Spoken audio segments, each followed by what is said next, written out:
Hello friends. बेटा आज हम बात करेंगे टाइम वेलोसिटी ग्राफ की। प्रीवियस वीडियो में हमने आपको डिस्टेंस और टाइम का ग्राफ सिखाया था। आज हम देखेंगे वेलोसिटी और टाइम का ग्राफ। क्लियर? तो सपोज मेरे पास एक ग्राफ है जिसमें एक्स एक्सिस पर टाइम है और वाई एक्सिस पर वेलोसिटी है। क्लियर?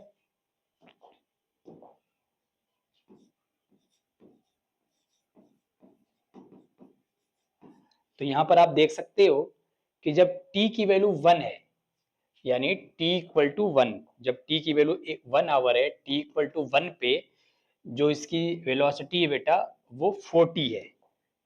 t इक्वल टू 1 पे जो वेलोसिटी किसके इक्वल है? 40 के इक्वल है। Clear? When t equal to 2 then velocity equal to again 40। अब देखिए 2 पर भी जो वेलोसिटी है बेटा वो अगेन 40 के इक्वल है। क्लियर? जब t इक्वल टू 3 है देन अगेन v की वैल्यू 40 है। देखो 3 पर भी v की वैल्यू 40 है, और जब t की वैल्यू 4 है बेटा तो अगेन v की वैल्यू 40 है। 4 पर भी वैल्यू जो है वो 40 है। इसका मतलब टाइम तो चेंज हो रहा है मगर वेलोसिटी चेंज नहीं हो रही है। जब ऐसा है तो इन सभी पॉइंट को कनेक्ट करेंगे तो हमें एक स्ट्रेट लाइन मिलेगा बेटा, और वो स्ट्रेट लाइन है पैरेलल टू एक्स एक्सिस। तो जब line parallel to x axis आ जाए तो मैंने आपको बता रखा है कि वो कांस्टेंट को शो करता है। किसको शो करता है बेटा? कांस्टेंट को। तो इससे क्या प्रूफ हुआ? इससे ये प्रूफ हुआ कि ये जो वेलोसिटी है ये कांस्टेंट है, मतलब जो ऑब्जेक्ट या जो कार या वस्तु जो भी मूव कर रही है, गति कर रही है, उसकी वेलोसिटी जो है वो कांस्टेंट है, माने एक समान चाल से चल रही है ना, यूनिफॉर्म वेलोसिटी से। तो ये कैसा चाल है बताओ? एक समान चाल, एक समान चाल या यूनिफॉर्म स्पीड कह लीजिए, यूनिफॉर्म स्पीड। तो कार एक समान चाल या फिर यूनिफॉर्म स्पीड से चल रही है, और इस वजह से टाइम के रिस्पेक्ट में वेलोसिटी में या स्पीड में कोई चेंज नहीं हो रहा है, यानी speed does not change with respect to time. Time के रिस्पेक्ट में बेटा स्पीड चेंज नहीं हो रही है, और ऐसे मोशन को हम यूनिफॉर्म स्पीड वाला मोशन कहेंगे, और इसका ग्राफ कैसा होगा? Parallel to x axis. Clear? अब आइए देखते हैं कि अगर हम इस ग्राफ का एरिया निकालें टी एक्सिस के साथ या एक्स एक्सिस के साथ तो वो क्या देगा। क्लियर? तो आप देख सकते हो कि ये अगर मैं इसको इनिशियल और फाइनल पॉइंट को ऐसे मिला दूं तो बेटा यहां पर एक इस तरीके से रेक्टेंगल बन गया है ना, और इस रेक्टेंगल के एरिया हम इजिली फाइंड कर सकते हैं। बोलो हाँ या ना? तो बताओ एरिया ऑफ रेक्टेंगल कैसे फाइंड करोगे? तो लेंथ इंटू ब्रेड्थ, है ना। तो बताओ यहां पर लेंथ कितना है बेटा? तो देखो लेंथ है 1 से लेके 4, तो यहां से यहां का जो डिफरेंस है वो 3 के इक्वल है ना। 1 से 2 1 हो गया, 2 से 3 1 हो गया, 3 से 4 1, तो 1 1 1 3 टाइम्स, या ऐसे कह लीजिए फाइनल माइनस इनिशियल। तो अगर हम फाइनल माइनस इनिशियल से फाइंड करें डेल्टा टी या टाइम का जो इंटरवल है तो वो किसके इक्वल है बताओ? Final minus initial. तो फाइनल कितना है 4 और इनिशियल कितना है 1, तो वैल्यू कितनी आएगी 3। तो बताओ एल की वैल्यू क्या हो गई 3 इनटू बी, बी यानी विड्थ। तो बताओ इसके विड्थ कितनी है?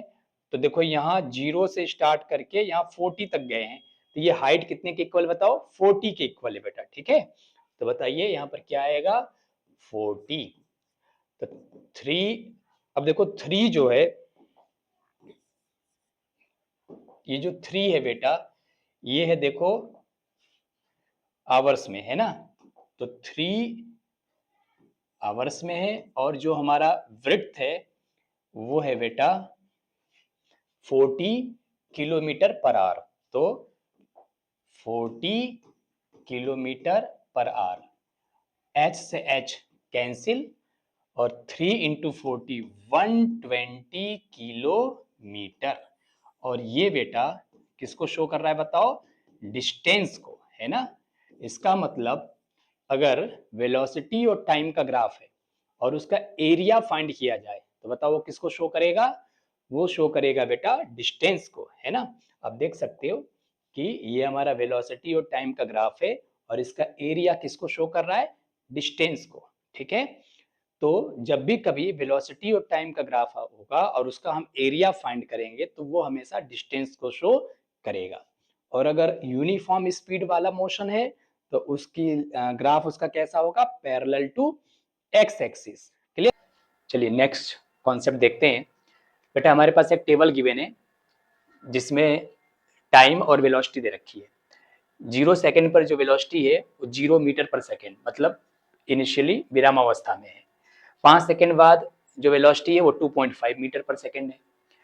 10 सेकंड बाद जो वेलोसिटी है बेटा वो 5 मीटर पर सेकंड है। 15 सेकंड बाद जो वेलोसिटी है वो 7.5 मीटर पर सेकंड है। इस तरीके से 30 सेकंड तक का हमारे पास टेबल गिवन है, ठीक है। आइए इसका ग्राफ प्लॉट करते हैं और देखते हैं कि ग्राफ कैसा बनता है और फिर हम उसकी एनालिसिस करते हैं, ठीक है। तो बेटा 0 पर 0 है, ये देखो 0 पर 0 पर हमने मार्क कर दिया। 5 सेकंड पर 2.5 है तो देखो 5 सेकंड पर 2.5 यहाँ मार्क कर दिया। यहाँ 10 सेकंड पर 5 है तो 10 सेकंड पर 5 पर मार्क कर दिया।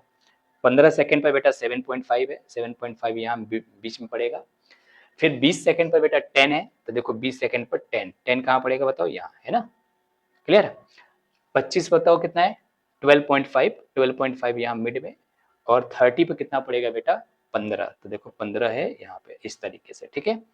30 पर हमारा, सॉरी 15 यहाँ पर है, ये लीजिए 15 के सामने हमने मार्क कर दिया, ठीक। ये लीजिए 30 पे 15 पर ऐसे मार्क कर दिया, ठीक है बेटा। अब इन सभी पॉइंट्स को स्केल से हम कनेक्ट कर देते हैं।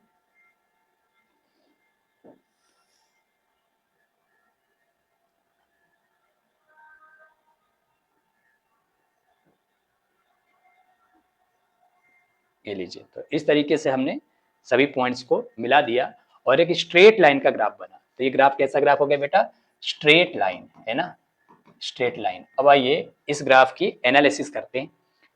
तो अगर हम 5 से 10 सेकंड का टाइम इंटरवल ले बेटा, यानी कि फर्स्ट केस हो गया हमारा, जो टाइम इंटरवल हमने लिया है वो t equal to 5 to t equal to 10, ठीक है, 5 से 10 सेकेंड पहला इंटरवल जो है। तो उसमें जो वेलोसिटी है बेटा वो देखो ये है, यहाँ से यहाँ तक। तो ये पॉइंट है 2.5 और ये पॉइंट है 5। तो 2.5 और 5 में कितने का डिफरेंस है बताओ? 2.5 का। तो जब t की वैल्यू 5 से 10 है, यानी 5 सेकंड का इंटरवल लिया, तो उसमें जो डेल्टा v की वैल्यू आई है, बताइए वो कितनी आई? 2.5। क्लियर? सिमिलरली जब हमने नेक्स्ट इंटरवल ले लिया बेटा 10 से 15 सेकंड का, तो t इक्वल टू 10 से t equal to 15 second. Again देखो जो डेल्टा v की वैल्यू है, डेल्टा v यानी वेलोसिटी में जो डिफरेंस है बेटा, देखो यहां से लेके यहां तक मिलेगा, है ना, क्योंकि वेलोसिटी कौन से एक्सिस पर है? y एक्सिस पर है। तो देखो यहां से यहां का जो डिफरेंस है बताओ ये किसके इक्वल है? देखो ये 5 है और ये 7.5 है।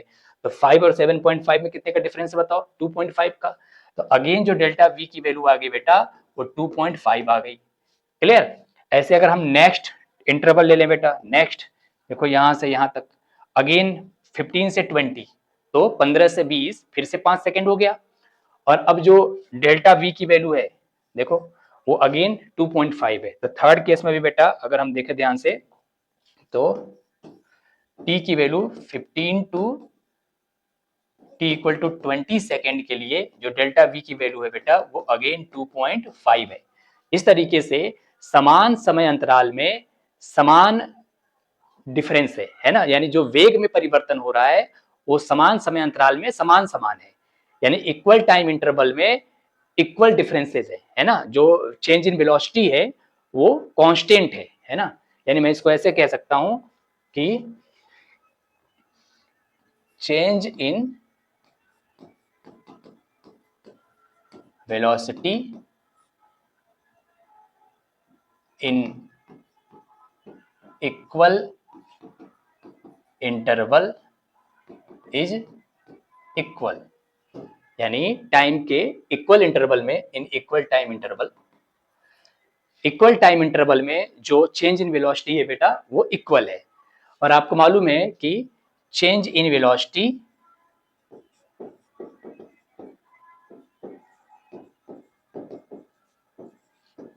Per unit time is called acceleration. बोलो बेटा, change in velocity per unit time is called acceleration. इसका मतलब हो गया कि जो एक्सीलरेशन है वो कैसा हो गया बताओ, कांस्टेंट हो गया, है ना, क्योंकि समान समय अंतराल में बेटा समान वेग परिवर्तन हो रहा है। और वेग परिवर्तन की दर, rate of change of velocity को ही हम क्या कहते हैं, एक्सीलरेशन, है ना। इसको हम ऐसे भी कह सकते हैं कि rate of change of velocity, rate of change of velocity को ही हम क्या कहते हैं बेटा, एक्सीलरेशन यानी त्वरण कहते हैं। बोलो हाँ या ना, त्वरण, त्वरण को ही हम क्या कहते हैं, एक्सीलरेशन। इसका मतलब हो गया कि इस ग्राफ में बेटा, इस ग्राफ में आप देख रहे हो कि समान टाइम इंटरवल में 5 से 10, तो डेल्टा टी की वैल्यू कितनी हो गई, 5 सेकेंड, है ना। यहां पर भी देखो 10 से 15, डेल्टा टी की वैल्यू कितनी हो गई, 5 सेकेंड। यहाँ पे देखो 15 से 20, डेल्टा टी की वैल्यू कितनी हो गई, 5 सेकेंड। यानी हर 5 सेकेंड के टाइम इंटरवल में जो डेल्टा वी की वैल्यू आ रही है बेटा वो 2.5 है। यानी समान समय अंतराल में समान वेग परिवर्तन हो रहा है। तो वेग परिवर्तन की दर को क्या कहते हैं, त्वरण। इसका मतलब जो वेग में परिवर्तन हो रहा है वो नियत हो गया, कांस्टेंट हो गया। और जब नियत हो गया, कांस्टेंट हो गया, तो हम बोलेंगे कि त्वरण कैसा हो गया, नियत हो गया। त्वरण कैसा हो गया, कांस्टेंट हो गया, यानी कांस्टेंट एक्सीलरेशन हो गया। इसलिए हम बोलेंगे यूनिफॉर्म एक्सीलरेशन। तो ये मोशन कैसा मोशन हो गया बताओ, यूनिफॉर्म एक्सीलरेशन वाला मोशन हो गया, यानी एक समान त्वरित गति हो गई बेटा। ठीक है, एक समान त्वरण वाली गति हो गई। और एक समान त्वरण वाली जो गति होगी बेटा, उसका जो वेलोसिटी और टाइम का ग्राफ बनेगा वो एक स्ट्रेट लाइन बनेगी। क्लियर, बात समझ में आ रही सबको। तो हम जरा इसको समराइज कर देते हैं कि अगर यूनिफॉर्म एक्सीलरेशन है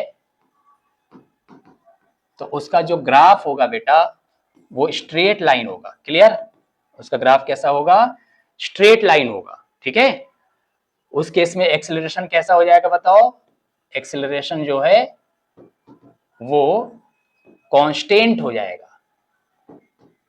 क्लियर, तो यूनिफॉर्म एक्सीलरेशन का जो ग्राफ बनेगा, यूनिफॉर्म एक्सीलरेशन वाले मोशन का जो ग्राफ बनेगा, जो वेलोसिटी और टाइम का ग्राफ बनेगा बेटा वो एक स्ट्रेट लाइन होगा। किसका graph, velocity and time graph, velocity and time का ग्राफ एक स्ट्रेट लाइन होगा और वो एक कांस्टेंट एक्सीलरेशन को यानी नियत त्वरण को रिप्रेजेंट कर रहा होगा, शो कर रहा होगा।